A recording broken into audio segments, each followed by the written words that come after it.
اسلام کا جز، یہ ظاہری شے ہے، یہ گراؤنڈ لیول سے اوپر کی بات ہے۔ اب یہ جو چار اصطلاحات ہیں، ان میں جو میں ربط بیان کیا کرتا ہوں اسے پھر تازہ کر لیں، بڑا خوبصورت ربط ہے۔ اسلام پہلا قدم ہے۔ اسلام کے معنی ہیں ٹو سرنڈر۔ گویا کہ پس منظر میں کوئی ایسا نقشہ آتا ہے جیسے پہلے لڑائی ہو رہی تھی اور لڑائی ہوتے ہوتے ایک فریق جو ہے وہ ہتھیار ڈال دیتا ہے، سپر انداز تھے، اب ہم نے تو ہتھیار پھینک دیے، اپنی ڈھال بھی ڈال دی۔ یہ ہے سر تسلیم خم، یہ اسلام ہے۔ یعنی ہمارا نفس اللہ سے لڑ رہا ہے، اللہ کا حکم کچھ اور ہے، میرے نفس کا کچھ حکم اور ہے۔ ہم نے جب ڈال دی، اپنی ہتھیار پھینک دیے، سرنڈر کر دیا، سبمٹ کر دیا، تو یہ اسلام ہے۔ دس از دی اسٹارٹنگ پوائنٹ، عملی پہلو جو دین کا ہے، اس لیے یہی اصطلاح ہے اسلام، یہی دین کے لیے بطور علم ہے، یہیں سے آغاز ہوا۔ البتہ اس سے اگلا لفظ ہے اطاعت، اس کا مادہ ہے تو کہتے ہیں دلی آمادگی۔ اب ہے دلی آمادگی کے ساتھ اللہ کی اور اس کے رسول کی اطاعت۔ یہ اطاعت ہوگی کلی، ہمہ وقت ہمہ تن۔ کہیں اگر خطا ہو گئی توبہ کرو فوراً۔ اسی کے لیے ایک لفظ ہے تقوی، یہ اسی کا منفی پہلو ہے اطاعت کا۔ اللہ کے حکم پر چلنا یہ اطاعت ہے، اللہ کے حکم کو توڑنے سے بچنا یہ تقوی ہے۔ بات تو ایک ہی ہے۔ اور جامع ترین اصطلاح عبادت، وما خلقت الجن والانس الا لیعبدون، اعبدوا اللہ، اللہ کی بندگی کرو۔ یہ ہے محبت کے جذبے سے سرشار ہو کر، اب یہ چوٹی پر بات پہنچ گئی۔ ایک تو یہ کہ پہلے لڑائی تھی وہ ختم کی، دلی آمادگی سے اطاعت شروع کی، نافرمانی سے بچے، اور اب محبت سے سرشار ہو کر ہمہ تن ہمہ وقت اللہ کے سامنے اپنے آپ کو گرا دینا، بچھا دینا۔ العبادت تجمع اصلین، عبادت دو چیزوں کے جمع ہونے سے بنتی ہے، غایت الذل، غایت الحب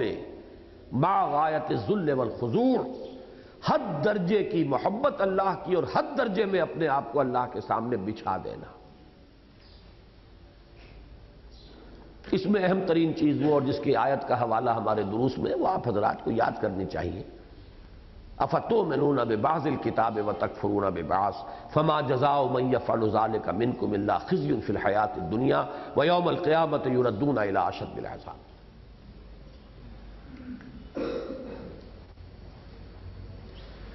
اب ایک بات سمجھ لیجئے، ہمارے عوام الناس کا تصور دین، جیسا کہ میں نے عرض کیا، بس یہیں تک ہے۔ ایمان میں بھی یہی اقرار باللسان، شہادت یہ شہادت لسانی، اور کچھ تھوڑا سا دل کے اندر بھی۔ باقی یہ چار عبادات اور اسلام کے اس سلیب کا بھی یوں سمجھیے چھت نہیں، اس کی سیلنگ صرف ہے، وہ لوور لائننگ ہے، اس کے سوا کچھ نہیں۔ لیکن ہمارے امت کے دو طبقات وہ اسی لیول پر خدمت سر انجام دیتے رہے۔ طبقہ علماء، وہ اپنے خطبات جمعہ، درس و تدریس، فجر کے بعد ترجمہ ہو گیا، مسائل بتا رہے ہیں، وہ اسی کے اندر تقویت پہنچاتے ہیں مسلمانوں کو۔ ظاہر بات ہے اطاعت کریں گے، معلوم تو ہونا چاہیے، مسئلہ پوچھیں گے کہ یہ چیز جائز ہے ناجائز ہے، حلال ہے حرام ہے، یہ مسئلہ یوں ہو گیا ہے، اس کا کیا حکم ہے۔ یہ ایک بہت پازیٹو وہ کرتے رہے ہیں، اور تھرو انہوں نے کہا۔ اور ہم بھی اسی میں کچھ باطنی ایلیمنٹ جو ہے، کچھ محبت کی چاشنی بھی ہو، کچھ دنیا سے بے رغبتی حقیقتاً پیدا ہو جائے، کچھ رسول سے واقعتاً عشق ہو جائے صلی اللہ علیہ وسلم، اور یہ کہ اپنے مراقبوں وغیرہ کے ذریعے سے جو ان کا ایک میتھڈولوجی ہے ایمان کو گہرا کرنے کی کوشش، تو اسی میں کہ اس کے اندر ان کا اضافہ باقی یہ میدان بھی رہا۔ اگرچہ ایک دور میں ہماری امت کی تاریخ کا ایک دور ایسا رہا ہے کہ جس میں تصوف کا ادارہ جو ہے وہ در حقیقت اس لیول پر بھی زوردار کام کر رہا تھا۔ دعوت و تبلیغ کا بھی کام بہت بڑے پیمانے پر اسی ادارے کے تحت ہوا۔ ان کے ہاں یہ ہے کہ ایک ایک وقت میں 5,000 آدمی یہ جو نظام الدین اولیاء رحمۃ اللہ علیہ تھے، ان کی خانقاہ میں 5000 آدمی ایک ایک وقت لیتے تھے جو تربیت حاصل کر رہے ہیں، وہاں رہ رہے ہیں، پھر ان کو بھیج دیا جاتا تھا، اب تم وہاں جاؤ، تم وہاں جاؤ، تم وہاں جاؤ۔ وہ جو واقعات آپ سنتے ہیں کہ کسی کو بھیجا فلاں جگہ جا کر چارج لے لو، اب جاؤ وہاں پر جاؤ، تو اس کے دل میں کہ وہاں تو میرا فلاں بھائی جو ہے، پیر بھائی، وہاں پہلے سے موجود ہے، مجھے پتہ نہیں کیوں حکم دیا جا رہا ہے۔ لیکن جب پہنچے وہاں تو شہر سے اس دروازے پر جب پہنچے شہر کے، تو اس دروازے سے ان صاحب کا جنازہ نکل رہا تھا، تو معلوم ہوا کہ یہ ایک نظام تھا ان کا، اور اس میں یہ دعوت و تبلیغ کا جو نظام تھا وہ بھی اسی کے تحت۔ اسلام ہندوستان میں تو آپ کو معلوم ہے تبلیغ انہی کے ذریعے سے ہوئی، لیکن ہوتے ہوتے اس نے بس پھر صرف ایک اس سے ہٹ کر یہیں پر اپنی توجہ مرتکز کر دی۔ اس تبلیغی ادارے کی حیثیت سے تصوف کا رول بہت عرصہ ہوا ختم ہو چکا ہے، لیکن ایک دور تھا ہمارا، دور صحابہ کے بعد طویل عرصے تک یہ ادارہ جو ہے یہی تبلیغ کا ذریعہ رہا ہے، جو کہ ہمارے اس نقشے میں سیکنڈ لیول ہے۔ لوگ اس وقت کچھ کہہ رہا ہوں اس کے اعتبار سے، بلکہ کافی عرصے سے ضرورت ہے کہ وہ بھی رہا ہے، بلکہ وہ سارا نہیں ہے، علماء بھی صوفیاء بھی، ساری محنت ان کی یہی ہے، نماز کی پابندی ہو، احکام پر عمل پیرا ہو جائے آدمی، اور یہ کہ اس کے اندر کچھ نہ کچھ باطنی کیفیات بھی وہ تصوف کے ذریعے سے پیدا کی جائیں، اس کے جو بھی اشغال ہیں، مراقبے ہیں، باطنی اصلاح کی طرف آدمی متوجہ ہو، اس کے اندر کچھ ایمان کی تقویت اس کو پہنچ جائے، اور اس کو وہ کچھ لطف آنے لگے، نماز میں اسے، مناجات میں، دعا میں اسے لطف آنے لگے، حلاوت مناجات اور لذت دعا جو ہے وہ کسی درجے میں حاصل ہو جائے، تو یہ کام ہے کہ جو ہو رہے ہیں، اور یہ پازیٹیو ورکس ہیں، ہونے چاہیے، اور یہ ان کا جو ہے ایک مثبت کنٹریبیوشن ہے کہ جو اس وقت چھوڑ دیجئے کہ علماء سو اور رہبان سو ان کی بات اس وقت ہم نہیں کر رہے۔ وہ جو ہم نے پڑھا ہے کہ وما افسد الدین الا الملوک واحبار سوء ورہبانها، دین میں فساد پیدا نہیں کیا مگر بادشاہوں نے اور علماء سو نے اور دنیا دار یا دنیا کے طالب صوفیوں نے، تو وہ ایک علیحدہ بحث ہے، وہ نیگیٹو اسپیکٹ ہے، لیکن اس کا یہ پہلو ضرور سامنے رہے کہ اس وقت یقیناً ان کی اکثریت علماء سو پر مشتمل ہے، اگر نہ ہو تو دین کا یہ بیڑا غرق نہ ہو۔ آخر گری ہے عمارت تو کیوں گری ہے؟ یہ بیڑا غرق ہوا ہے، یہ کنبہ ڈوبا جو ہے تو کہیں نہ کہیں تو گڑبڑ ہے کہ نہیں ہے، لیکن دنیا علماء حق سے اور اللہ والوں سے خالی بالکل نہیں ہوگی۔ یہ وہ ضمانت ہے ختم نبوت والی ضمانت جو میں نے عرض کیا تھا، لا تزال فی امتی طائفۃ قائمین علی الحق، لیکن اس کے لیے جن کے دل میں طلب ہو وہ تلاش کریں، وہ محنت کریں، ان تک رسائی حاصل کریں، یہ اپنی جگہ پر ہے، لیکن یہ کہ اکثریت کا دھندا جو ہے وہ تو در حقیقت کاروبار ہے، دنیاوی کاروبار ہے جو ہو رہا ہے، علماء ہیں جائیدادیں بنا رہے ہیں۔ فتوے کے اعتبار سے امام ابو حنیفہ کے نزدیک دین کی تعلیم پر اجرت یا تنخواہ یا معاوضہ لینا بھی حرام ہے مطلق۔ اب اس میں عذر کی بنا پر نرمی پیدا کی گئی، عذر کیا کرے، آخر کس طرح چلے، حالات ایسے ہیں کیا کرے، تو عذر کے تحت جتنا ہو تو اتنا ہونا چاہیے جتنا ناگزیر ہو، جیسے سور اور مردار بھی کھایا جا سکتا ہے جان بچانے کے لیے، تو واقعتاً ہمارے ان علماء نے تو اسی پر عمل کیا جو 5-5 روپے مہینہ لے کر بیٹھ کر اور اپنی زندگیاں انہوں نے کھپا دی، لیکن جہاں یہ نظر آ رہا ہو کہ جائیدادیں بن رہی ہیں، جہاں جو ہے وہ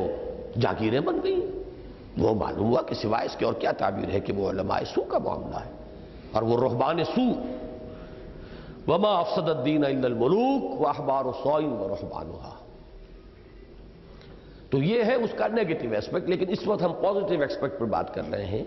کہ علماء کا اور صوفیاء کا، علماء حق اور صوفیاء حقانی، علماء ربانی جنہیں قرآن نے کہا ربانیون، لولا ینہاہم الاحبار والربانیون عن قولہم الاسم واکلہم السحت،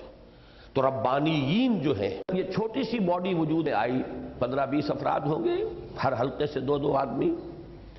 ان کے سامنے کوئی بات کی ہے مولانا نے، غالباً وہ تقریر جو ہے آئین کی شاید وہاں کی گئی ہو، واللہ عالم، ہمیں نہیں معلوم، میں اس میں منتخب نہیں ہوا تھا، اگرچہ 1 سال پہلے جو مجلس دستور ساز جو کراچی کے سالانہ اجتماع کے اندر جو معین کی گئی تھی سن 55 میں، تقریباً 1.5 سال پہلے، اس میں حلقہ اکاڑا کی طرف سے منتخب ہونے والوں میں شامل تھا، 2 افراد اس وقت بھی تھے۔ لیکن اب جب کہ ہمارے بارے میں یہ لوگوں کو معلوم ہو گیا کہ یہ کچھ اختلاف رکھتے ہیں پالیسی سے، تو اب ان کے اختلاف والے کوئی فرد جو ہے وہ اس باڈی میں جو حلقوں سے گئے منتخب ہو کر کوئی بھی منتخب نہیں ہوا، اصلاحی صاحب تک منتخب نہیں ہوئے۔ حالانکہ بعد میں جب شورا کا انتخاب ہوا تو آل پاکستان جو لیول پر انتخاب ہوا اس میں اصلاحی صاحب آ گئے۔ یہی بات اب سامنے آ جائے گی۔ وہاں مولانا نے کچھ چیزیں منوائی ہیں ان لوگوں سے، نمائندگان سے، تو اس کو میں کہہ رہا ہوں بالواسطہ مینڈیٹ حاصل کیا تھا، اسے بروئے کار لاتے ہوئے جب انہوں نے دستور جماعت میں ترمیم کی اور دسمبر 1957 یا جنوری 1958 میں کوٹ شیر سنگھ کے اجتماع شورا میں اس موضوع پر اپنی اصل اور قدیم رائے کو ایک مفصل اور مدلل تقریر کی صورت میں پیش کیا تو مولانا اصلاحی خاموشی کے ساتھ اجلاس سے اٹھے اور سیدھے لاہور آ گئے اور جماعت اسلامی کی رکنیت سے استعفیٰ دے دیا۔ اس پر جو خط و کتابت ان کے اور مولانا مودودی کے مابین ہوئی وہ 7 روزہ ندا میں شائع ہو گئی ہے، جس میں عبرت حاصل کرنے کی صلاحیت رکھنے والے لوگوں کے لیے رہنمائی کا بہت سا سامان موجود ہے۔ اس مرحلے پر راقم ڈنکے کی چوٹ یہ اعلان کر دینا چاہتا ہے کہ اگرچہ وہ بحمداللہ ان لوگوں میں سے ہرگز نہیں ہیں جو ہر معاملے میں مولانا مودودی مرحوم کو حرف آخر قرار دیتے ہوں، لیکن بلکہ اس کا شمار مولانا مودودی کے شدید ترین ناقدین میں ہوتا ہے۔ تاہم اس معاملے میں اسے ان کی رائے سے 100% اتفاق ہے، بلکہ اسے شدید رنج ہے کہ چونکہ جماعت اسلامی نے جماعت کی رودادوں کی تباعت کا سلسلہ ہی بند کر دیا۔ اجتماع ماچھی گوٹ ایسا کڑوا اجتماع تھا کہ اب روداد شائع کرتے تو ساری تقریریں شائع کرنی پڑتی، لہذا اس کے بعد سے رودادیں شائع کرنے کا ہی سلسلہ بند کر دیا۔ لہذا مولانا مودودی کی کوٹ شیر سنگھ والی تقریر بھی تاریخ کے اوراق میں گم ہو کر رہ گئی، ورنہ اس میں اقامت دین کی جد و جہد کے لیے قائم ہونے والی جماعت کی حیثیت تنظیمی کے موضوع سے دلچسپی رکھنے والوں کے لیے غور و فکر کا بہت سا مواد ملتا، قطع نظر اس سے کہ کوئی مولانا کی رائے سے اتفاق کرتا یا اختلاف۔ راقم نے چونکہ اپریل سن 57 ہی میں جماعت سے علیحدگی اختیار کر لی تھی، لہذا اسے تو اس تقریر تک براہ راست رسائی حاصل نہ تھی، تاہم اس کا جو لب لباب مختلف واسطوں اور ذریعوں سے اس تک پہنچا اس کا حاصل یہ ہے کہ حکومت اور مملکت کی سطح پر مطلوبہ جمہوریت اور شورائیت کا معاملہ جدا ہے، اور جماعت اور تحریک بالخصوص انقلابی تحریک جس نوعیت اور طرز کی جمہوریت اور شورائیت کی متقاضی ہے اس کا معاملہ علیحدہ ہے۔ چنانچہ ان دونوں کے مابین بہت سے دوسرے مابہل اختلاف امور کے علاوہ ایک اہم فرق یہ ہے کہ حکومت کی عملداری یعنی جورسڈکشن ایک علاقے پر ہوتی ہے اور اس میں رہنے والے سب لوگ اس میں لامحالہ شریک ہوتے ہیں، جبکہ جماعت کی کوئی علاقائی عملداری نہیں ہوتی اور کوئی انسان جب چاہے کسی جماعت میں شامل اور جب چاہے اس سے علیحدہ ہو سکتا ہے، لہذا ان دونوں میں خلط مبحث درست نہیں ہے۔ یہ میرے علم میں آیا تھا کہ مولانا نے اس بیسس پر تقریر کی ہے۔ اب ہو سکتا ہے کہ وہ تقریر اور ہو جو کوٹ شیر سنگھ میں کی گئی تھی، لیکن یہ کہ وہ بھی مجھے مل نہیں سکی، میں بہت تلاش کرتا رہا کہ کہیں سے ملے لیکن ملی نہیں۔ اب یہ پہلی مرتبہ آئین میں وہ تقریر آئی ہے جو انہوں نے تو یہ لکھا ہے کہ یہ ماچھی گوٹ کے سالانہ اجتماع میں ارکان کے سامنے کی گئی، لیکن محسوس ایسا ہوتا ہے کہ یہ مولانا نے ان مجلس نمائندگان کے سامنے یہ بات کی ہوگی۔ اس سے بھی کم سے کم یہ کہ مولانا کا ذہن کھل کر سامنے آ گیا ہے۔ اس میں مجھے کس حد تک اتفاق ہے کس حد تک اختلاف وہ علیحدہ موضوع ہے، وہ میں بعد میں بیان کروں گا۔ اس وقت 100% جسے صحیح میں کہتا ہوں وہ یہ ہے کہ یہ نظام کا جو بنیادی اصول ہے اور جو کہ نظام بیعت کے ساتھ مطابقت رکھتا ہے، یہ تو میرا اپنا ذہن ہے، یہ تو میرا سن 59 سے ذہن بن چکا ہے۔ مولانا مودودی کا یہ خط تو سن 82-83 میں میرے علم میں آ رہا ہے، لہذا میں نے وہ جو اس موقع پر لکھا تھا ان کے صلاح الدین صاحب کی وضاحت کے جواب میں، اس کا بھی ایک پیرا پڑھ لیجئے صفحہ 74 پر۔ صفحہ 74 پر یہ دوسرا پیرا، میرا تنظیم اسلامی کے لیے بیعت کے نظام کو اختیار کرنا ہرگز اس دلیل پر مبنی نہیں ہے کہ مولانا مودودی مرحوم اس کے قائل تھے، بلکہ واقعہ یہ ہے کہ میرے علم میں مولانا کا موقف تو اتفاقاً آج سے 3-4 سال قبل، یعنی یہ سن 87 کی بات ہے، 3-4 سال وہ مطلب ہے 83، حیدرآباد دکن کے مولانا محمد یونس مرحوم کے نام مولانا مرحوم کی کتابی شکل میں شائع شدہ خطوط کے ذریعے آیا، جبکہ میرا یہ ذہن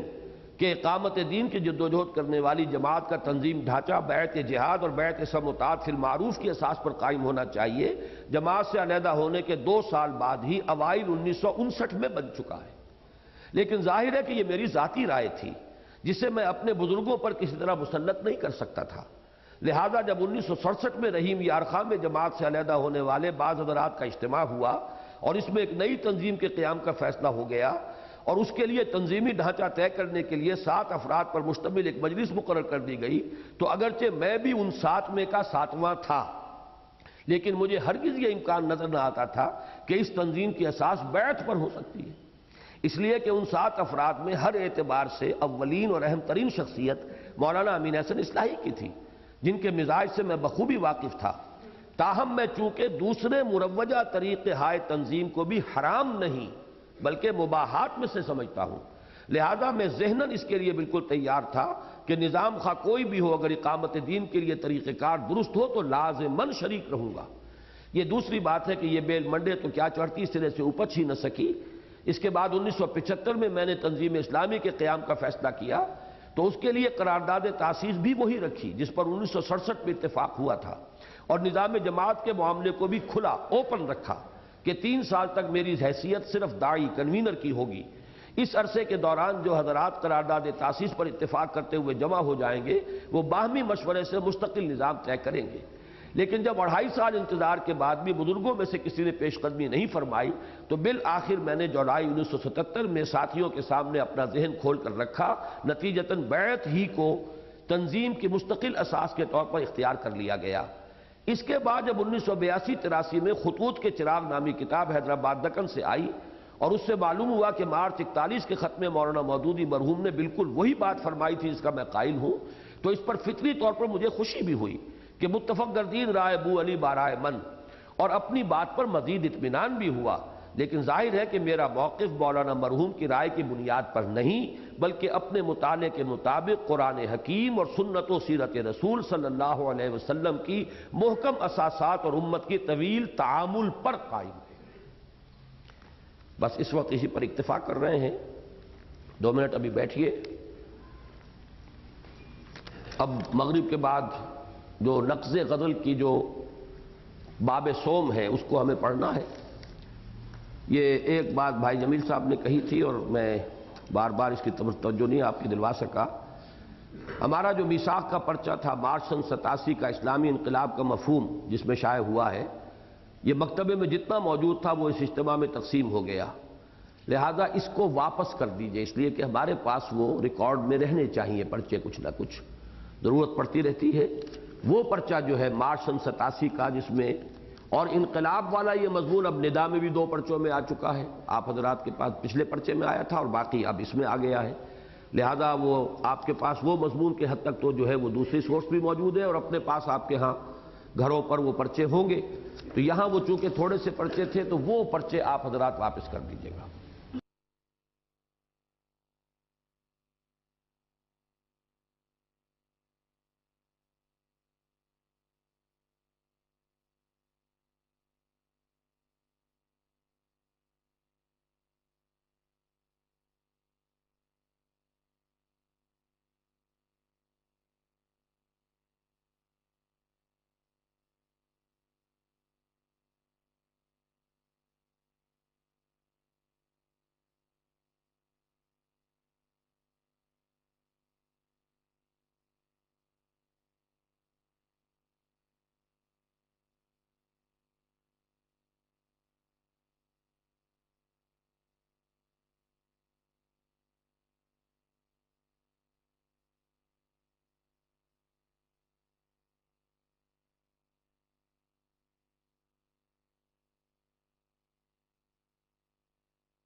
بسم اللہ الرحمن الرحیم۔ جیسا کہ میں مغرب سے پہلے اعلان کر چکا ہوں، یہ جنوری 1990 کا میثاق، اس میں صفحہ 57 نکال لیجئے۔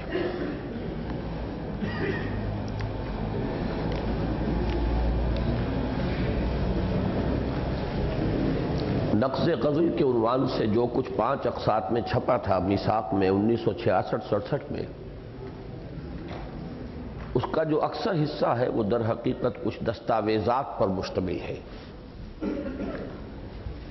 یعنی کیا قرارداد تھی کہ جو شورا نے پاس کی، پھر یہ کہ وہ کیا الزام تھا جو مولانا نے ارکان جائزہ کمیٹی پر عائد کیا، چارج شیٹ ان کی، پھر اس کے جواب میں جب زبانی گفتگو کے نتیجے میں مولانا مودودی صاحب نے مولانا اصلاحی صاحب کے سب کچھ کہنے سننے کے باوجود وہ اپنا الزام نامہ واپس نہیں لیا، تو پھر انہوں نے تحریری جو اس کا محاکمہ لکھا اور اس پر شدید تنقید کی، وہ طویل ترین ہے، اس میں اس پرچے کے اندر سب سے بڑی تحریر وہی ہے۔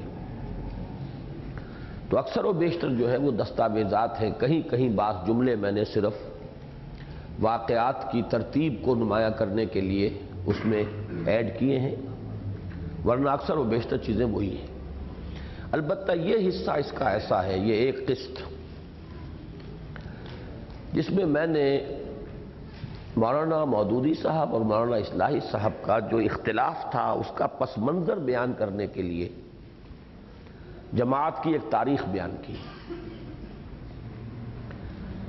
اس تاریخ کے بارے میں آپ کو یہ بتا دوں پیشگی کہ جب یہ میثاق میں چھپی اور مولانا اصلاحی صاحب نے پڑھی، پہلے تو ان کے علم میں نہیں آئی تھی، میں تو انڈیپینڈنٹلی پرچے کو چلا رہا تھا، سرپرستی ضرور تھی ان کی، لیکن یہ کہ میں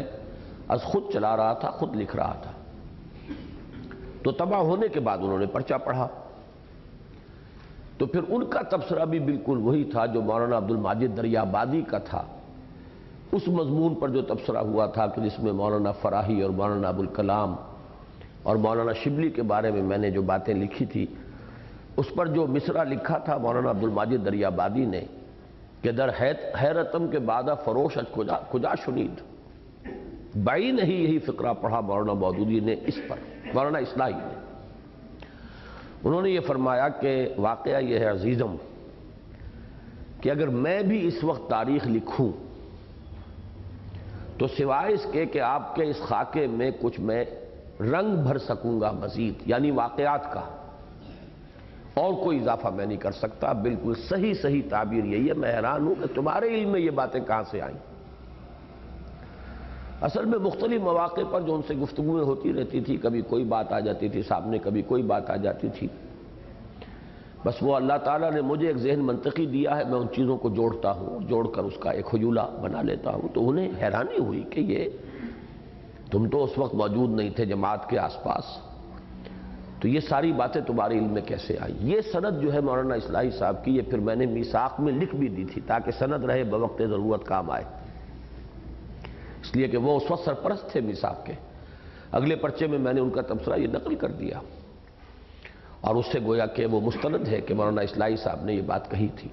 باقی یہ میں اس کے سلسلے میں لکھ چکا ہوں کہ یہ جو مضامین چھپے ہیں، مولانا مودودی بقید حیات تھے اس وقت، اور نہ صرف یہ کہ بقید حیات تھے بلکہ ابھی وہ اس طرح سے معطل نہیں ہوئے تھے عمارت جماعت سے کہ جماعت کی عمارت چھوڑ کر اور ایک عضو معطل بن گئے ہوں، بلکہ یہ کہ امیر تھے، پورے طور پر کمانڈ انہی کے پاس تھی، پالیسی وہی بنا رہے تھے، وہ پوری طریقے سے ایکٹیو تھے۔ اس وقت انہوں نے اس میں سے کسی چیز کی کوئی نفی نہیں کی، کوئی تردید نہیں کی، جماعت کے کسی حلقے کی طرف سے میری اس تحریر کے اوپر کوئی نکیر نہیں ہوئی۔ اسی کو میں نے کہا ہے کہ یہ اس کو ایک طرح کا سند کا درجہ دینے والی شے ہے، اور یہی وجہ ہے کہ اب جو آئین نے مضمون لکھا ہے اگر ہم اس پر خاموش رہیں تو گویا کہ وہ شے مستند ہوگی کل کہ مضمون چھپا تھا، آپ نے اس کا کوئی جواب نہیں دیا۔ ہمیں روزانہ صاحب کا پیش آتا ہے فلاں بیان آپ کا آ گیا تھا، آپ نے نفی نہیں کی، لہذا ہم یہی سمجھیں گے کہ یہ آپ کا بیان صحیح ہے، اور بسا اوقات ہمیں پتہ بھی نہیں ہوتا کس اخبار میں وہ بیان چھپ گیا، سارے اخبارات تو ہم پڑھتے نہیں۔ تو بہرحال یہ تمام چیزیں اس وقت شائع ہوئی ہیں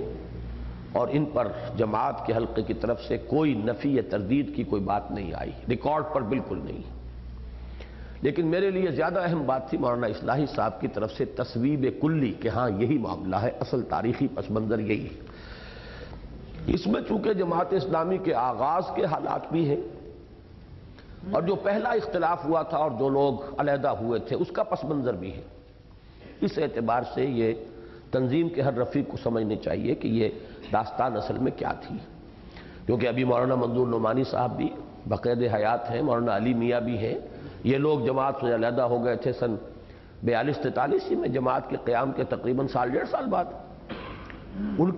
کی علیحدگی کا سبب کیا تھا؟ یہ ساری چیزیں ہیں جو آپ کے سامنے اس مضمون میں آ جائیں گی۔ مولانا مودودی اور مولانا اصلاحی کی رفاقت کا تاریخی پس منظر اور جماعت اسلامی کا تنظیمی ڈھانچہ۔ ارکان جائزہ کمیٹی پر الزام نامے کے جواب میں مولانا مودودی کے نام مولانا امین حسن اصلاحی صاحب کا یہ خط، جسے بعد میں ایک موقع پر پاکستان میں شام کے سابق سفیر جناب عمر بہاؤ الامیری نے، یہ جو سفیر تھے یہاں پر اور یہ اخوانی آدمی تھے ذہن کے اور مزاج کے اعتبار سے، تو یہ بھی ان لوگوں میں سے تھے جنہوں نے بڑی کوشش کی تھی کہ مصالحت ہو جائے مولانا اصلاحی اور مولانا مودودی کے مابین۔ تو ان کا یہ جملہ ہے، یہ مولانا اصلاحی صاحب نے مجھے سنایا تھا کہ اس شکوے کے باوجود کہ فیہ بعض الخشونہ، اس میں کچھ سختی ہے، درستی ہے، آپ کا انداز جو ہے وہ سخت ہے، لیکن اس کے ساتھ ہی ایک قاضی کا فیصلہ قرار دیا اور مولانا اصلاحی کو مخاطب کر کے اعتراف کیا کہ قد کتبت ھذا الکتاب کما یکتب القاضی قضاءہ، آپ نے اپنا یہ خط ایسے انداز میں لکھا ہے جیسے کہ کوئی قاضی اپنا فیصلہ لکھتا ہے۔ جماعت اسلامی کے ان دو چوٹی کے قائدین کے آپس کے تعلقات اور 17 سالہ رفاقت کے اختتام کی تمہید بن گیا یہ خط مولانا اصلاحی صاحب کا، اور اس خط کے ذریعے مولانا امین حسن اصلاحی صاحب نے گویا مولانا مودودی پر عدم اعتماد کا تحریری اظہار کر دیا۔ یہ چونکہ جماعت اسلامی کی تاریخ کا ایک انتہائی اہم واقعہ ہے، لہذا ضروری ہے کہ اسے اچھی طرح سمجھ لیا جائے، اور اس کے لیے ان دونوں حضرات کے تعلقات کے تاریخی پس منظر پر ایک سرسری نظر ڈالنا بہت مفید ہے۔ اصحاب ثلاثہ، 1940 میں جب جماعت اسلامی قائم ہوئی تو اس وقت، بلکہ 41 ہونا چاہیے یہ، تو اس وقت جو لوگ مولانا مودودی کی دعوت پر جمع ہوئے ان میں اخلاص، تقوی اور للہیت کے اعتبار سے تو ہو سکتا ہے کچھ دوسرے لوگ بہت آگے ہوں، غیر معروف لوگوں کے اندر تقوی، اخلاص، للہیت معروف لوگوں سے کہیں زیادہ ہو سکتا ہے، لیکن مشہور عالم دین اور معروف اہل قلم ہونے کے اعتبار سے متحدہ ہندوستان کی جانی پہچانی شخصیتوں میں سے مولانا محمد منظور نعمانی مدیر الفرقان لکھنؤ اور مولانا امین حسن اصلاحی مدیر الاصلاح سرائے میر اعظم گڑھ کے نام صف اول میں شمار کیے جا سکتے ہیں، اور مولانا سید سلیمان ندوی مرحوم کے دو مشہور و معروف تلامذہ یعنی مولانا ابو الحسن علی ندوی جو اب بھی ماشاءاللہ بقید حیات ہیں، اور مولانا مسعود عالم ندوی جو ان کا انتقال ہو چکا ہے مرحوم، صف ثانی میں سے قابل ذکر ہیں۔ مولانا مودودی، مولانا نعمانی اور مولانا اصلاحی نہ صرف یہ کہ عمر کے اعتبار سے تقریباً برابر تھے، اصلاحی صاحب 3 سال چھوٹے ہیں مولانا مودودی سے، اور مولانا نعمانی تو غالباً اصلاحی صاحب مولانا مودودی سے بھی بڑے ہیں عمر میں، واللہ عالم، لیکن علمی و صحافتی زندگی کے اعتبار سے بھی تقریباً ہم سن تھے۔ مولانا مودودی کا ترجمان القرآن، مولانا نعمانی کا الفرقان، مولانا اصلاحی کا الاصلاح، ان تینوں پرچوں کی اشاعت تقریباً ایک ہی وقت شروع ہوئی۔ ان اصحاب ثلاثہ میں سے مولانا محمد منظور نعمانی پر دینی تعلیم کے قدیم سلسلے سے گہرے تعلق اور اصحاب تقوی و احسان سے قریبی روابط کی بنا پر علم دین کے ساتھ تقوی کا رنگ زیادہ غالب تھا۔ دیوبندی حلقے کے آدمی تھے، تو دیوبندی بزرگ علماء، اس دور کے بزرگ علماء جن کی آنکھیں انہوں نے دیکھی ہیں، وہ ظاہر بات ہے بہت چوٹی کے لوگ تھے۔ مولانا امین حسن اصلاحی صاحب مولانا حمید الدین فراہی رحمۃ اللہ علیہ کے تلمیذ رشید ہونے کے بنا پر فہم قرآن میں ایک ممتاز حیثیت کے مالک تھے، اور مولانا ابو العلا مودودی جدید نظریات و افکار کے وسیع مطالعے اور نظام دین پر ایک مکمل ضابطہ حیات ہونے کے اعتبار سے خصوصی نظر رکھنے کے ساتھ ساتھ ایک عام فہم، دل نشین اور شگفتہ طرز تحریر کے مالک ہونے کی وجہ سے جدید علم کلام میں ایک خاص مقام رکھتے تھے۔ یہ تینوں کی اپنی اپنی جداگانہ جو ہیں وہ صفات ہیں۔ جس زمانے میں مولانا مودودی متحدہ قومیت کے نظریے اور نیشنلسٹ مسلمانوں کے موقف پر شدید تنقید کے ضمن میں مسلمانوں کی جداگانہ قومیت کے حق میں دلائل دیتے ہوئے مسلم قوم پرستی کے انتہائی مقام تک پہنچ گئے تھے، ایک بار الاصلاح اور ترجمان القرآن میں شدید ٹکراؤ بھی پیدا ہوا، اس لیے کہ مولانا اصلاحی صاحب کا ذہن تھا مولانا مدنی رحمۃ اللہ علیہ کے ذہن کے ساتھ اپنی سیاسی اعتبار سے، تو وہ شدید ٹکراؤ انہیں ہوا کہ اور ان کا کہنا یہ تھا مولانا مودودی سے کہ آپ یہ جو وطنی قومیت کی اتنی شدت کے ساتھ نفی کر رہے ہیں تو مسلم قوم پرستی کا جو حال ہے وہ بھی کوئی مختلف تو نہیں ہے۔ لہذا شدید ٹکراؤ ہوا تھا الاصلاح میں اور ترجمان القرآن کے مابین۔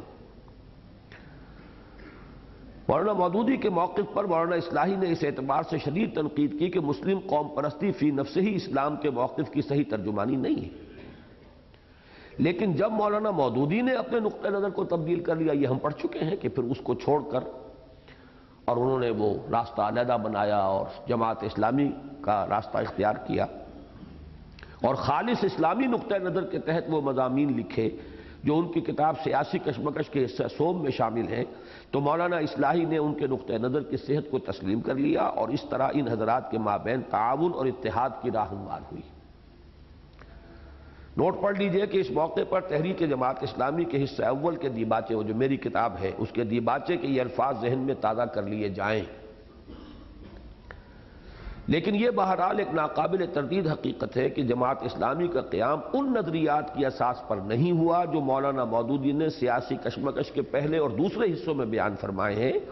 بلکہ ان پر ہوا ہے جو اس کے تیسرے حصے میں مفصل و مدلل بیان ہوئے۔ ان نظریات کی اساس بنا کر مولانا نے 1940 میں ایک اسلامی جماعت کی تشکیل کی دعوت دی، جس کو قبول کرنے والوں میں وہ بھی تھے جو مولانا مودودی کے پہلے سیاسی موقف سے سخت اختلاف رکھتے تھے اور اس پر شدید تنقید کر چکے تھے۔ تو اس میں حوالہ تھا وہی مولانا اصلاحی صاحب کی طرف نام کے بغیر۔ لہذا تحریک جماعت اسلامی کی ابتدا زیادہ سے زیادہ 39 سے شمار کی جا سکتی ہے۔ اس تحریک کے داعی یقیناً مولانا مودودی ہی ہیں، لیکن ان کی جس دعوت پر جماعت اسلامی قائم ہوئی وہ سیاسی کشمکش حصص اول و دوم کی نہیں بلکہ صرف حصہ سوم کی۔ آگے چلیے۔ علمی و صحافتی تعارف سے قطع نظر مولانا مودودی سے ملاقات اور براہ راست ربط و تعلق کا موقع مولانا نعمانی کو مولانا اصلاحی سے پہلے ملا۔ مولانا منظور نعمانی صاحب کافی ملتے رہے تھے مولانا سے، مودودی صاحب سے، ابھی اصلاحی صاحب کی کوئی ملاقات نہیں ہوئی تھی۔ اصلاحی صاحب کو جماعت کی طرف لانے والے در حقیقت مولانا منظور نعمانی صاحب تھے، اور انہوں نے جیسے کہ آگے آیا ہے اطمینان دلایا مولانا اصلاحی کو، چونکہ ایک ذاتی تعارف تھا ہی نہیں، تو انہوں نے اطمینان دلایا تھا کہ اگرچہ کوئی بہت اونچے آدمی تو نہیں ہے دینی اعتبار سے، روحانی اعتبار سے، لیکن یہ کہ بہرحال اس وقت ہمارے اس دور زوال میں جیسے بھی لوگ ہیں ان میں غنیمت ہے ایک انسان اور کام چلانے کی صلاحیت رکھتا ہے۔ اور جب مولانا مودودی نے خالص اسلامی نصب العین پیش کر کے جماعت اسلامی کے قیام کی دعوت دی تو مولانا نعمانی ہی نے انہیں مولانا اصلاحی کو مولانا مودودی کے بارے میں یہ اطمینان دلایا کہ اگرچہ ان کی شخصیت اس معیار پر تو پوری نہیں اترتی جو اقامت دین اور اعلاء کلمت اللہ کا جھنڈا اٹھانے والوں کے لیے لازمی ہے، تاہم مولانا مودودی ایک کام چلاؤ آدمی بہرحال ہے۔ یہ الفاظ ہے جو مجھے مولانا اصلاحی صاحب نے بتائے تھے کہ یہ لفظ مولانا نعمانی نے استعمال کیا تھا، کام چلاؤ آدمی اس وقت جو مل سکتے ہیں بہرحال ہے، اور ان کے ساتھ تعاون و اشتراک کیا جانا چاہیے۔ مولانا نعمانی کی اس رائے کے پس منظر میں جو جذبہ کار فرما تھا اس کی نشاندہی خود انہوں نے اپنے ایک حالیہ مکتوب میں ان الفاظ میں کی ہے کہ اسلام کی سربلندی کا نصب العین زیادہ چھان پھٹک اور کھود کرید کرنے نہیں دیتا تھا۔ چونکہ ایک نصب العین سامنے آیا تھا کہ اسلام کو سربلند کرنا ہے، اب کوئی اور آدمی نظر نہیں آ رہا تھا، تو چھان پھٹک کریں، کھود کرید کریں تو آخر کہاں سے لائیں آدمی اس دور میں؟ تو وہ نصب العین جو ہے اتنا جو ہے اس کا ہم پر غلبہ ہو گیا تھا کہ ہم نے اس معاملے کے اندر وہ اہمیت نہیں دی کہ جو ان کے خیال میں بعد میں دینی چاہیے تھی، وہ بعد میں آ جائے گا۔ مولانا اصلاحی صاحب کی مودودی صاحب سے پہلی ملاقات جماعت میں شمولیت کے اعلان کے بعد ہوئی۔ اصلاحی صاحب کی اجازت سے مولانا نعمانی نے اعلان کر دیا تھا کہ وہ بھی شریک ہیں جماعت میں، بعد میں پھر ملاقات ہوئی ہے مولانا مودودی سے اصلاحی صاحب کی۔ اور مولانا نعمانی صاحب کی رائے کے برعکس مولانا اصلاحی صاحب کی جو رائے مولانا مودودی کے بارے میں قائم ہوئی، اس کا اظہار انہوں نے انہی دنوں میں مولانا نعمانی سے ایک نجی گفتگو میں بئی الفاظ کیا کہ لا فرق بینہ و بین پرویز، ان کے اور پرویز صاحب کے مابین کوئی فرق نہیں ہے۔ یہ الفاظ انہوں نے کہے تھے۔ اصل میں مولانا مودودی صاحب نے جب تفہیم شروع کی ہے تو کچھ حصے شروع کے دیے مولانا اصلاحی صاحب کو کہ آپ بھی دیکھ لیں، ذرا نظر ثانی کر لیں۔ تو مولانا نے کہا کہ میں نے جو انداز ان کا دیکھا تو معلوم ہوا کہ ان کے اور پرویز کے درمیان کوئی لمبا چوڑا فرق نہیں ہے۔ اول تو یہ ذہن میں رکھیے کہ یہ پرویز بھی اس وقت کے پرویز ہیں، ابھی ان کے وہ جو انکار حدیث کے خیالات ہیں اس طرح کھل کر سامنے نہیں آئے تھے۔ یہ بات ہم کر رہے ہیں سن 41 کے آس پاس کی۔ اس وقت جو ہے یہ غلام احمد پرویز جو ہے ابھی ابھرتے ہوئے مضمون نگار تھے، انشاء پرداز تھے، مسلم لیگ کے ورکر تھے، سیکریٹریٹ میں ملازم تھے، دلی میں تقریریں کرتے تھے، اور یہ کہ کچھ اچھے مضامین لکھا کرتے تھے قوم پرستانہ مسلم لیگ کی، اور چونکہ کچھ تھوڑا بہت وہ ان کو عربی سے کچھ شدبت تھی تو کچھ طرح کی چیزیں بھی وہ کرتے رہتے تھے، لیکن یہ کہ ابھی ان کی وہ گمراہی اس شدت کو جو انکار حدیث کی شکل میں سامنے آئی ہے وہ نہیں آئی تھی، اس لیے اس کو پس منظر میں رکھیے۔ اس وقت مولانا اصلاحی صاحب کا جو پہلا رد عمل تھا وہ یہ تھا کہ جیسے پرویز صاحب ہے، مولانا اصلاحی صاحب کے اپنے پرچے میں بھی مضمون چھپے غلام احمد پرویز کے اس زمانے میں، اور ترجمان القرآن میں بھی مضمون چھپتے تھے غلام احمد پرویز کے اس زمانے میں، اس لیے کہ وہ بعد ابھی نہیں ہوا تھا ان کا۔ اس کے باوجود مولانا اصلاحی صاحب کا جماعت میں شامل میں رہنا اس بنا پر تھا کہ ان کے نزدیک وہ مقصد اور نصب العین جس کے لیے کام کرنے کی دعوت مولانا مودودی صاحب نے دی تھی بہرحال بالکل صحیح تھا، اور دین کے اصل تقاضے اسی طریقے پر کام کرنے سے ادا ہو سکتے تھے جس طریقے پر کام کرنے کی دعوت مولانا مودودی نے دی تھی۔ تو چاہے آدمی ان کے نزدیک بہت اونچے نہیں تھے، کام چلاؤ تھے، یا لا فرق بینہ و بین پرویز مولانا اصلاحی صاحب کی رائے تھی، لیکن یہ کہ بہرحال وہ کام بہت ضروری تھا اور لازم تھا، اور رائے ان کی صحیح تھی، فکر ان کا درست تھا، لہذا ساتھ دینا ضروری تھا۔ متذکرہ بالا پس منظر میں جو اجتماعیت قائم ہوئی اس کا ایک پہلو تو یہ ظاہر ہے کہ اس میں داعی کی قوت جذب و کشش سے زیادہ نہیں تو کم از کم اس کے برابر دخل جمع ہونے والوں کے ذوق انجذاب کو حاصل تھا۔ ایک جوش اور ذوق جو ہے پیدا ہو گیا تھا کام کرنے کا، تو اس کے لیے گویا کہ کھنچنے کو پہلے ہی بےتاب تھے۔ اور دوسرا اہم پہلو یہ ہے کہ دوسری قدیم یا ہم عصر دینی جماعتوں اور تحریکوں کے برعکس جماعت اسلامی کی اساس و بنیاد کوئی شخصیت نہ تھی بلکہ نصب العین اور مقاصد تھے۔ یہی وجہ ہے کہ اول روز ہی سے اس میں دستور اور قواعد و ضوابط کو بنیادی اہمیت حاصل رہی۔ یہاں مذکورۃ الصدر دیباچہ، یہ دیباچہ جو سن 66 میں نے لکھا تھا جب کتاب شائع کی ہے تحریک جماعت اسلامی، ایک تحقیقی مطالعہ، تو اس کا جو دیباچے کا ایک اقتباس اور ضروری ہے۔ مولانا مودودی نے اصل میں جب ایک مرتبہ تاریخ بیان کی اپنی تحریک کی تو اسے شروع کیا سن 31-32 سے، تو اس پر یہ در حقیقت تنقید ہے کہ آپ اپنے ذہنی ارتقاء کے جب چاہے تاریخ شروع کریں، بچپن سے شروع کریں، لیکن جماعت اسلامی جس تحریک کو لے کر چلی ہے وہ در حقیقت سن 38-39 میں جو نظریات آپ نے پیش کیے تھے اس کی اساس وہ ہے، لہذا تاریخ وہاں سے شروع ہوگی۔ اور چونکہ آپ کے ہاتھ پر بیعت کر کے جماعت یہ نہیں بنی تھی، لہذا آپ کو اپنے ذہنی ارتقاء کے مراحل کو جماعت کی تاریخ کے مراحل میں شمار کرنے کا حق حاصل نہیں ہے، یہ بات سمجھ لیں۔ مولانا مودودی صاحب کو یقیناً اس کا حق ہے کہ اپنے ذہنی ارتقاء کے مختلف منازل اور اس سفر کے دوران لیے گئے موڑوں یعنی ٹرنز کی تاریخ بیان فرماتے ہوئے ابتدا جہاں سے چاہے کریں، لیکن جماعت اسلامی کی تحریک کی تاریخ بیان کرتے ہوئے اس کی ابتدا اس طرز پر کرنا صرف اس صورت میں درست ہو سکتا تھا کہ جماعت اسلامی کچھ لوگوں کے مولانا مودودی کے ہاتھ پر بیعت کرنے سے معرض وجود میں آئی ہوتی۔ اس صورت میں کسی دستور کا مرتب ہونا اور امیر جماعت کا منتخب کیا جانا بے معنی ہوتا۔ چنانچہ جیسا کہ اس سے قبل اشارہ کیا جا چکا ہے، یہ جماعت اس طرح وجود میں نہیں آئی کہ کچھ لوگوں نے مولانا مودودی صاحب کے ہاتھ پر بیعت کی ہو، بلکہ اس کی تشکیل اس طرح ہوئی کہ کچھ لوگوں نے ایک نصب العین کے بعد ایک مخصوص تشریح اور مکمل دستور کے ساتھ وفاداری کا رشتہ استوار کیا، اور پھر انہوں نے اپنے میں سے ایک امیر اور اس کی مجلس شورا منتخب کی اور ان کے مابین اختیارات کی حدود کو معین کر دیا۔ یعنی گویا کہ شکل جو بن رہی ہے جماعت کی وہ نیچے سے اوپر کی طرف ہے، اوپر سے نیچے کی طرف نہیں۔ لیکن ایک بات موجود ہے کہ داعی کی حیثیت سے مولانا مودودی تھے۔ اب یا تو اسی بنا پر وہ امیر ہو جاتے خود بخود اور لوگوں سے بیعت لیتے، تب تو وہ تنظیم وجود میں آتی جو میں نے کہا اوپر سے نیچے جاتی ہے۔ لیکن یہاں یہ تھا کہ داعی ہونے کی حیثیت انہوں نے ختم کی کہ بس میں نے آپ کو جمع کر دیا تھا، جمع کر کے اب آپ اپنے میں سے اس کام کے لیے جس کو چاہیں امیر منتخب کریں۔ اب وہ نیچے سے چلا ہے معاملہ کہ انہوں نے امیر منتخب کیا۔ بہرحال اصل مسئلہ اب شروع ہو رہا ہے، جماعت کا پہلا تنظیمی بحران۔ جماعت کے قیام کے بعد جب دارالاسلام میں قرب میسر آیا، ابھی تو دور دور سے صاحب سلام تھی نا، مولانا مودودی دارالاسلام میں رہتے ہیں پٹھان کوٹ میں، مولانا نعمانی لکھنؤ میں رہتے ہیں، مولانا اصلاحی اس سے بھی آگے سرائے میر اعظم گڑھ بہار کی سرحد پر، صرف خط و کتابت کا معاملہ ہے۔ مولانا نعمانی صاحب تو ایک دو مرتبہ ملے تھے ان سے، مولانا مودودی سے اصلاحی صاحب کی ملاقات تو ہوئی اس وقت ہے جب یہ یہاں دارالاسلام آ گئے۔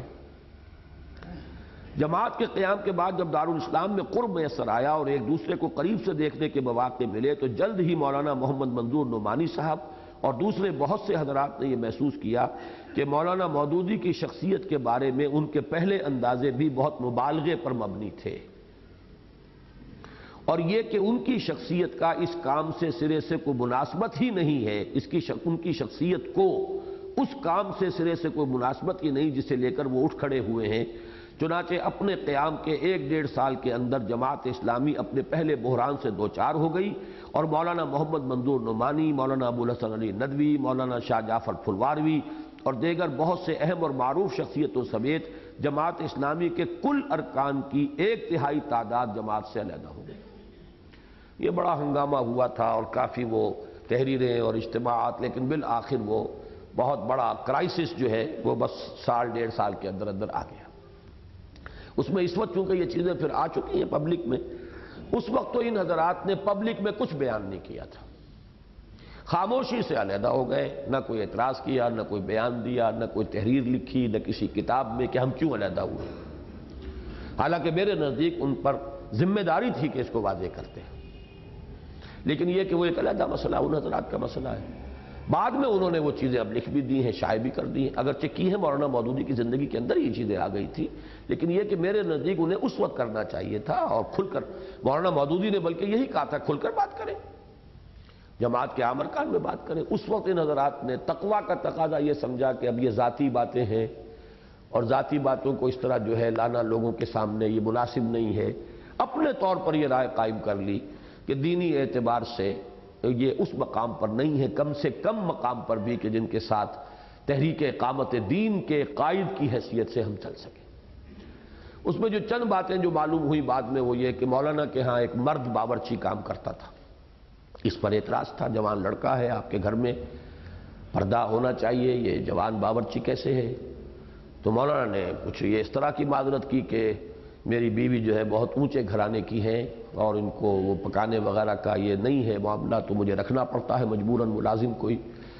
پھر یہ کہا گیا کہ پھر آپ کسی خاتون کو رکھیے، ماما کو رکھیے۔ تو انہوں نے کہا کہ پھر وہی بات ہو جائے گی، پھر میرا اس سے پردہ ہونا چاہیے۔ تو انہیں یہ جواب دیا گیا کہ وہ تو جو بھی ہے کام کرے گی باورچی خانے میں، مرد تو باورچی خانے میں نہیں جاتا، شاذ کا بھی اتفاق ہوگا، لیکن باورچی خانے میں جب مرد باورچی کام کر رہا ہو اور گھر کی مالکہ جو ہے وہ تو نگرانی کرتی ہے اس باورچی خانے کا سارا انتظام، تو یہ دونوں چیزیں برابر کیسے ہو گئیں؟ بہرحال مولانا نے اس پر جو بھی پوزیشن تھی مصر رہے اور وہ مرد باورچی ان کے ہاں کام کرتا رہا۔ اب یہ چیز ایسی تھی کہ جس کو ظاہر بات ہے کہ دینی مزاج اور خاص طور پہ ہمارے علماء کے جو اپنے معیارات ہیں اس کے اعتبار سے یہ چیز بالکل کمپیٹیبل نہیں تھی۔ اسی طرح یہ کہ فجر کی نماز میں نہیں آتے تھے مولانا۔ اب اس میں یہ کہ ان کی ایک عذر تھا کہ میں چونکہ گردے کا مریض ہوں، صبح کو میری طبیعت، رات کو میں کام بھی کرتا ہوں دیر تک تحریر و تصنیف کا، تو میں فجر میں نہیں آ سکتا۔ ان کا کہنا تھا کہ نہیں، فجر نماز فرض جو ہے وہ اولین ہے، ہر شے پر مقدم ہے۔ بلکہ یہ اعتراض تو بعد میں بھی چلتا رہا، جب یہاں لاہور میں اچھرے میں رہے مولانا تو لوگ کہتے، جب اعتراض کرتے تھے آپ فجر کی جماعت میں نہیں حاضر ہوتے تو مولانا یہی کہتے تھے، تو یہاں پہ شورا کے لوگ کہتے تھے چاہے موٹر کار آپ کہیں ہم آپ کے لیے جماعت اسلامی کے خرچے پر فراہم کر دیتے ہیں، آپ موٹر کار میں سوار ہو کر اور مسجد جائیں، لیکن فرض نماز جو ہے با جماعت آپ کو ادا کرنی چاہیے۔ مستقلاً فرض نماز سے بھی جماعت سے علیحدہ رہنا یہ صحیح نہیں۔ تو اس قسم کی چند چیزیں تھیں کہ جن میں یہ اختلاف جو ہے پھر وہ شدت اختیار کر گیا اور پھر یہ حضرات جو ہے علیحدہ ہو گئے۔ لیکن اس وقت مجھے اس کی داستان بیان نہیں کرنی، مجھے اصلاحی صاحب کی بات بیان کرنی ہے کہ اس موقع پر اصلاحی صاحب کا موقف کیا تھا۔ باقی وہ تو اب مولانا علی میاں تو ابھی زندہ ہیں اور مولانا منظور نعمانی صاحب بھی باقاعدہ حیات ہیں، انہوں نے وہ چیزیں لکھی بھی ہیں کچھ مولانا منظور نعمانی صاحب نے، لہذا جنہیں دلچسپی ہو وہ ان سے پڑھیں، ان چیزوں کو پڑھ لیں۔ اصل میں تو اصلاحی صاحب کا موقف کیا تھا یہ بہت اہم ہے اور بہت دلچسپ ہے، بہت معقول بھی ہے۔ اس موقع پر جو دو باتیں مولانا امین حسن اصلاحی صاحب نے ان حضرات سے کہیں وہ بعد کے پیش آمدہ واقعات کے اعتبار سے انتہائی اہم ہے۔ ظاہر بات ہے جب اختلاف چل رہا تھا تو وہ لوگ ان سے بھی کہتے تھے نا کہ بھئی دیکھیے آخر اس پر ہم کیسے اب ساتھ دے سکتے ہیں، تو گویا کہ کوشش ہوتی ہے کہ اب آپ بھی علیحدہ ہو جائیں۔ بلکہ جب مولانا نعمانی صاحب ہی لے کر آئے تھے انہیں جماعت میں اور وہ اب جا رہے تھے تو انہیں ایک طبیعی سی بات ہوتی ہے، فطری تو میں نہیں کہتا، طبیعی سی تو ہوتی ہے کہ جو میں جس کو لے کر آیا تھا تو اب ظاہر بات ہے کہ میں جا رہا ہوں تو وہ بھی میرے ساتھ جائے، تو اس کا جواب ہے یہ۔ مولانا اصلاحی صاحب نے جو دو باتیں اس موقع پر کہیں وہ بعد کے پیش آمدہ واقعات کے اعتبار سے انتہائی اہم ہے۔ ایک یہ کہ آپ حضرات چونکہ خود تدین و تقویٰ کے اعتبار سے بلند مقامات پر فائز ہیں، لہذا آپ کے لیے جائز ہے کہ آپ مودودی صاحب کی شخصیت کے ان پہلوؤں پر تنقید کریں جو تقویٰ کے منافی ہیں، لیکن میں چونکہ اس اعتبار سے خود تقریباً مولانا مودودی ہی کی سطح کا آدمی ہوں، لہذا اس معاملے میں زبان تان نہیں کھول سکتا، پہلی بات یہ۔ دوسرے یہ کہ میں اگر جماعت میں شامل نہ ہوا ہوتا تو بات دوسری تھی، شامل نہ ہوا ہوتا تو بات دوسری تھی۔ اب جب کہ میں جماعت اسلامی میں شامل ہو چکا ہوں تو اس سے علیحدگی کو معمولی بات نہیں سمجھتا۔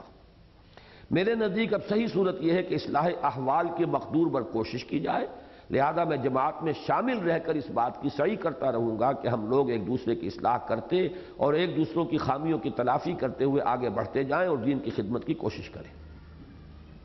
یہ دو باتیں تھیں جو مولانا اصلاحی صاحب نے اس وقت کہیں اور یہ جماعت میں برقرار رہے، قائم رہے، جبکہ وہ مولانا نعمانی صاحب، مولانا علی میاں صاحب اور بھی بہت سے حضرات تقریباً 1/3 کل ٹوٹل ممبرشپ کا 1/3 اس وقت جماعت سے کٹ گیا تھا۔ یہ پہلا کرائسس تھا جماعت میں۔ متذکرہ بالا بحران اور علیحدگیوں کے بعد مولانا امین حسن اصلاحی جماعت کے صف اول میں مولانا مودودی کے ساتھ تنہا رہ جانے کی بنا پر جماعت کی تنظیم میں واضح طور پر شخص نمبر 2 بن گئے، نمبر 2۔ ظاہر بات ہے کہ اب ان کے معیار کا تو کوئی اور آدمی رہا نہیں، وہ تو نعمانی صاحب تھے یا پھر یہ کہ کچھ علی میاں تھے۔ علی میاں بھی صف دوم کے تھے، پہلے یہ 3 تھے چوٹی پر، اب 2 رہ گئے، مولانا مودودی امیر اور یہ ان کے نمبر 2۔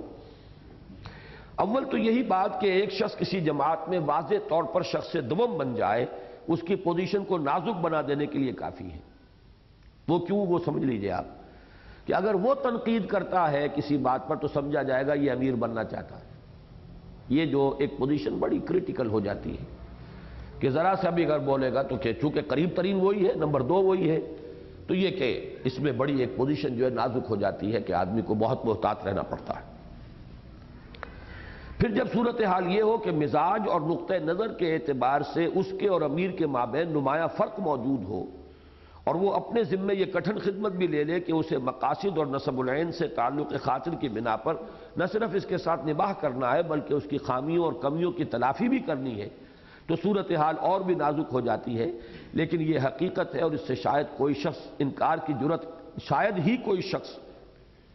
کی جرت کر سکے کہ مولانا اصلاحی صاحب نے اس نازک اور کٹھن ذمہ داری کو کمال ہمت و تحمل کے ساتھ مسلسل 16-17 سال نبھایا۔ اس میں یہاں تک بھی ہوا ہے، بعد میں شاید ذکر بھی آ جائے، کہ مولانا اصلاحی صاحب کو خیال ہوا کہ میں اپنا رسالہ الاصلاح جاری کر لوں، جو پہلے سرائے میر سے نکلتا تھا، اب یہاں سے شروع کر لوں۔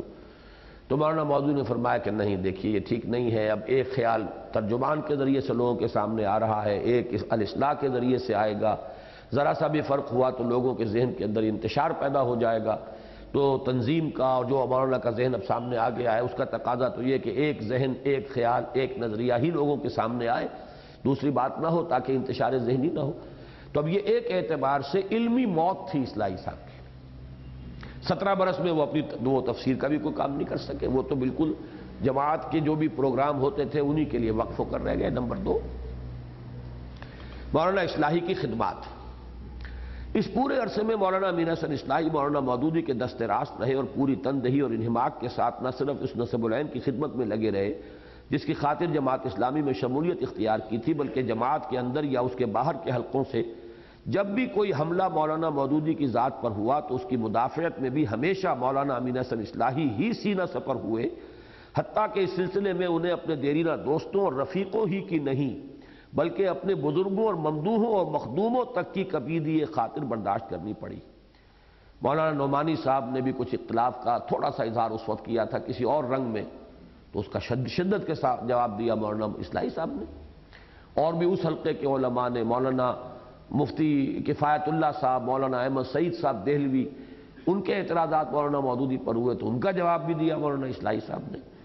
حالانکہ وہ ان کے، جیسا کہ میں نے آپ کو بتایا، مولانا مدنی کے وہ عقیدت مند تھے مولانا اصلاحی صاحب. میں نے ایک جملہ بھی ان کا ایک اور جگہ نقل کیا ہے کہ جب مولانا مدنی رحمۃ اللہ علیہ کے ساتھ جالندھر کے ریلوے اسٹیشن پر بڑی گستاخی کی مسلم لیگ کے کارکنوں نے، شمس الحق نامی ایک کارکن تھا مسلم لیگ کا جس نے منہ پر تھوکا ہے مولانا مدنی رحمۃ اللہ علیہ کے جالندھر ریلوے اسٹیشن پر، تو اس کی خبریں اخبار میں آئیں، بلکہ گرا لیا تھا زمین پر. ایک مرتبہ یہ ہوا علی گڑھ اسٹیشن کے اوپر، طلباء نے علی گڑھ کے زمین پر گرا لیا تھا، چھاتی پر بیٹھ گئے تھے. اور ایک مرتبہ جالندھر ریلوے اسٹیشن پر مولانا مدنی رحمۃ اللہ علیہ کے ساتھ گستاخیاں 2 مرتبہ ہوئی. تو خبریں اخبار میں آئیں تو دارالاسلام میں شام کو سیر کے لیے نکلا کرتے تھے مولانا مودودی بھی اور ساتھی ان کے، تو اس میں کچھ گفتگو ہو رہی تھی. تو جب تذکرہ ہوا تو مولانا مودودی صاحب کچھ تبصرہ کر رہے تھے، اصلاحی صاحب خاموش رہے. تو مودودی صاحب نے ان سے پوچھا کہ مولانا آپ کچھ نہیں کہہ رہے، رائے نہیں دے رہے کوئی اس مسئلے پر. تو مولانا یہ فرماتے ہیں، اور میں نے یہ نقل کر دیا تھا ایک مضمون میں چھپا ہوا ہے میثاق میں، کہ میں اور کچھ نہیں جانتا، یہ جانتا ہوں کہ جس قوم نے مولانا مدنی ایسے شخص کے ساتھ گستاخی کی ہے اس پر اللہ کا کوئی بہت بڑا عذاب آنے والا ہے، بس اس کے سوا میں کچھ نہیں کہتا. تو سب چپ ہو گئے کہ ان کی نگاہ میں مولانا مدنی کی اتنی وقت ہے اور اتنی عزت ہے. تو یہ ہے پس منظر، یعنی مولانا مدنی رحمۃ اللہ علیہ سے، چونکہ پہلے بتا چکا ہوں کہ وہ تو مولانا مودودی سے بھی اس وقت لڑے تھے جبکہ وہ تنقید کر رہے تھے صرف نیشنلسٹ علماء پر. قرب تو اس وقت ہوا ہے جبکہ مسلم لیگ پر تنقید شروع کی ہے مولانا مودودی نے، اور تیسرا راستہ نکالا ہے، تب ساتھ آئے ہیں. لہذا اب اس حلقے سے جب بھی حملہ ہوا، اب جواب دینے کے لیے مولانا مودودی کی طرف سے مولانا اصلاحی صاحب ہی آئے، اس لیے کہ جماعت کا معاملہ تھا، تحفظ جماعت کا کرنا تھا. یہ ہے بات جو یہاں لکھی گئی ہے. تقسیم ہند سے قبل یعنی جماعت اسلامی کے دور اول میں مولانا امین حسن اصلاحی صاحب نے تحریک اسلامی کی جو سب سے بڑی خدمت سر انجام دی وہ یہ تھی کہ اس تحریک کے اصول و مبادی اور اس کے طریقہ کار کے بعد انتہائی اہم پہلوؤں اور اس کی جد و جہد کے نمایاں مراحل کو براہ راست قرآن حکیم کی روشنی میں واضح اور مستحکم اساس پر مرتب و مدون کیا، جس کے نتیجے میں دعوت دین اور اس کا طریقہ کار جیسی بلند پایا اور مایہ ناز کتاب منصہ شہود پر آئی. یہ بات بہت کم لوگوں کو معلوم ہے کہ اسی کتاب کے اثر سے جماعت اسلامی کے لٹریچر میں مولانا مودودی صاحب کی بعض اہم اور بنیادی مگر سطحی اصطلاحات جیسے حکومت الہیہ کا قیام وغیرہ کا استعمال متروک ہوا اور ان کی جگہ شہادت حق اور اقامت دین کی قرآنی اصطلاحات رائج ہوئیں، اور فی الجملہ جماعت کی تحریک پر دینی رنگ زیادہ گہرا ہوا. جماعت کی تقسیم ہند سے پہلے تک کی رودادوں کے مطالعے سے دوسری حقیقت جو واضح ہو جاتی ہے وہ یہ ہے کہ جماعتی زندگی کے مقتضیات اور اسلامی نظم جماعت کے اصول و فروع اور خد و خال کی وضاحت کے معاملے میں مولانا امین حسن اصلاحی صاحب نے اہم کردار ادا کیا. اب اس پر نوٹ بعد میں پڑھ لیجئے گا، آپ وقت کم ہے ہمارے پاس. تنظیم جماعت کے ضمن میں ایک اصولی اختلاف اب یہ چلا. اس تعاضد و تناصر، یہ سخت لفظ ہو گئے. عضد کہتے ہیں بازو، تعاضد ایک دوسرے کا بازو بننا. وَنَشُدُّ عَضُدَكَ، اے موسیٰ ہم تیرے بازو کو مضبوط کر دیں گے ہارون کے ذریعے. تو یہ ہے بازو بن جانا، تعاضد ایک دوسرے کا بازو بننا، تناصر ایک دوسرے کی مدد. اس تعاضد و تناصر کے ساتھ ساتھ اندر ہی اندر ایک معاملے میں مولانا اصلاحی اور مولانا مودودی کے مابین اختلاف بھی رہا. یہ معاملہ اسلامی نظام جماعت میں امیر کے اختیارات سے متعلق تھا. مولانا مودودی بحیثیت امیر جماعت اسلامی، امیر جماعت اسلامی بحیثیت امیر جماعت اسلامی اپنے لیے غیر محدود اختیارات کے طلبگار تھے۔ ان کے نزدیک شورا کا مقام صرف یہ تھا کہ امیر کو اپنے مشورے سے مطلع کر دے، اس کے مشورے کو قبول یا رد کر دینے کا مکمل اختیار امیر کو حاصل تھا۔ گویا جدید اصطلاح میں مولانا مودودی کے نزدیک جماعت اسلامی کے امیر کو شورا پر ویٹو کا حق حاصل تھا۔ اس کے برعکس مولانا اصلاحی شدت کے ساتھ اس رائے کے حامل تھے کہ اسلامی نظم جماعت میں امیر کو شورا کے فیصلوں کا پابند ہونا چاہیے۔ یہ ہو سکتا ہے کہ اس معاملے میں مولانا اصلاحی صاحب کے پیش نظر اس مسئلے کے خالص علمی یعنی اکیڈمک پہلوؤں کے علاوہ خاص طور پر جماعت اسلامی کے مخصوص حالات بھی ہوں۔ بہرحال مولانا اصلاحی ابتدا ہی سے اس معاملے میں اپنے نقطہ نظر کو پوری قوت کے ساتھ پیش کرتے رہے،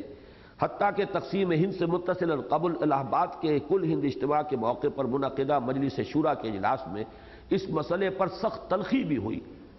اور اس وقت مولانا مسعود عالم ندوی رحمۃ اللہ علیہ تو رو پڑے تھے، باقاعدہ رقت طاری ہوئی کہ یہ معلوم ہوتا ہے کہ اب یہ جماعت تقسیم ہو جائے گی اور بٹ جائے گی۔ تاہم تقسیم ہند تک سے قبل تک چونکہ جماعت کا فعال دور ابھی شروع ہوا ہی تھا، شروع ہی نہیں ہوا تھا، لہذا اس معاملے کی اہمیت بھی زیادہ تر علمی یعنی اکیڈمک رہی۔ اس وقت طے یہ کیا گیا کہ یہ معاملہ رہے گا کہ اگر شورا کی اکثریت اور امیر کے درمیان اختلاف ہو جائے، اول تو یہ کہ پہلے تو یہ بات تھی کہ کوشش کی جائے گی کہ اتفاق رائے سے معاملات چلیں، وہ تو سبھی چاہتے ہیں اور مطلوب و مقصود ہے، کنسنسس رہے، کبھی اختلاف کی نوبت نہ آئے، ڈویژن کی نوبت نہ آئے کہ رائے شماری کی جائے۔ فرض کیجئے کبھی ایسا ہو جاتا ہے کہ شورا کی اکثریت، شورا یعنی شورا کی اکثریت ایک موقف پر ڈٹ گئی اور امیر جماعت دوسرے موقف پر ڈٹ گئے، وہ اس کو چھوڑنا صحیح نہیں سمجھتے، یہ اس کو چھوڑنا صحیح نہیں سمجھتے، تو اب کیا کیا جائے؟ تو اس دستور میں طے کیا گیا تھا کہ وہ معاملہ ریفر کیا جائے گا جماعت اسلامی کے ارکان کی جنرل باڈی کو۔ اب اگر جماعت کے ارکان کی جنرل باڈی اس رائے کی تصویب کر دے جو شورا کی رائے ہے تو امیر معزول ہو جائے گا، اس کا انتخاب دوبارہ ہوگا، اور اگر وہ اس رائے کو صحیح قرار دے دے کہ جو امیر کی رائے ہے تو امیر رہے گا، شورا معزول ہو جائے گی، شورا کا نیا انتخاب ہوگا۔ یہ فیصلے کا ایک طریقہ کار تھا کہ جو اس میں جس کو میں نے کئی جگہ کہا پیچ در پیچ فارمولہ وہ بنانا پڑا، جب یہ ایک دستور اور اس کے اندر یہ اختیارات کا آپ اگر کوئی مسئلہ طے کریں گے تو کہیں نہ کہیں تو طے کرنا پڑے گا۔ یک جان دو قالب، تقسیم ہند کے بعد بھی مسلسل 9-10 برس تک مولانا مودودی اور مولانا اصلاحی مزاج کے شدید اختلاف کے باوجود یک جان و دو قالب ہو کر ساتھ کام کرتے رہے، اور پاکستان کے عوام اور جماعت اسلامی کے ارکان تو کجا، خود مرکزی مجلس شورا کے زیادہ سے زیادہ 1-2 آدمیوں کے سوا کسی کو بھی اس کا احساس تک نہیں ہوا کہ ان دونوں حضرات کے مابین کسی معاملے میں کوئی قابل ذکر اختلاف موجود ہے۔ واقعہ یہ ہے کہ یہ مولانا امین اصغر اصلاحی صاحب کا انتہائی ایثار تھا کہ انہوں نے اپنی شخصیت کو بالکلیہ مولانا مودودی کی شخصیت میں ضم ہی نہیں گم کر دیا۔ یہ لفظ مولانا مودودی نے بھی استعمال کیا ہے اپنی اس تقریر میں جو چھپی ہے میثاق دسمبر میں، گم کر دینا۔ اور اس معاملے میں انہوں نے صرف اپنے دیرینہ رفقا اور بزرگوں کے طعنے ہی برداشت نہیں کیے بلکہ اغیار کی پھپتیاں تک سہیں۔ کسی نے انہیں مولانا مودودی کا اینجلز قرار دیا، مارکس کے ساتھ اینجلز جیسے چپکا ہوا تھا مارکس اینجلز، تو گویا کہ مولانا مودودی کے ساتھ اصلاحی صاحب جو ہیں یہ ان کے اینجلز ہیں۔ اور کسی نے حکیم نور الدین قرار دیا کہ جیسے غلام احمد قادیانی کے ساتھ حکیم نور الدین، عالم تو وہ تھا، غلام احمد قادیانی عالم آدمی نہیں تھا، عالم بہت پکے عالم اور بڑے پختہ عالم تھے، یہ اہل حدیث عالم تھے بہت بڑے، حکیم نور الدین بھیروی۔ تو اصل میں تو بنانے والا جو ہے غلام احمد قادیانی کی شخصیت کو وہ حکیم نور الدین بھیروی ہے، وہی پھر خلیفہ اول بھی ہوا تھا۔ بہرحال مولانا اصلاحی پر یہ پھپتیاں خاص طور پر شورش کاشمیری یہ پھپتیاں چست کیا کرتے تھے،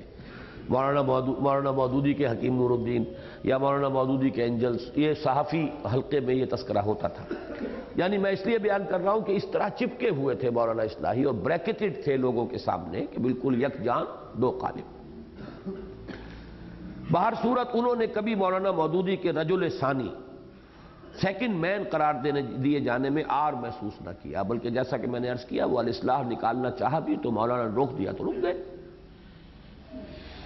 ایک اہم دستوری نکتہ یہ میں نے جو ابھی بیان کیا تھا آپ کے سامنے، وہ یہاں لکھا ہوا بھی آ گیا۔ اوپر امیر اور شورا کے مابین اختیارات کی تقسیم کے سلسلے میں مولانا مودودی اور مولانا اصلاحی کے نقطہ نظر کے جس اختلاف کا ذکر کیا گیا ہے وہ بالآخر اس طرح طے ہوا کہ جماعت اسلامی پاکستان کے دستور میں امیر اور شورا کے اختلاف کی صورت میں جماعت کے عام ارکان سے استصواب کی راہ حتمی طور پر متعین کر دی گئی اور طے کر دیا گیا کہ اگر جماعت کے ارکان کی اکثریت امیر کی رائے پر صادق کر دے تو شورا خود بخود معزول ہو جائے گی اور نئی شورا منتخب ہوگی، بصورت دیگر امیر معزول ہو جائے گا اور نئے امیر کا انتخاب ہوگا۔ عملی صورتحال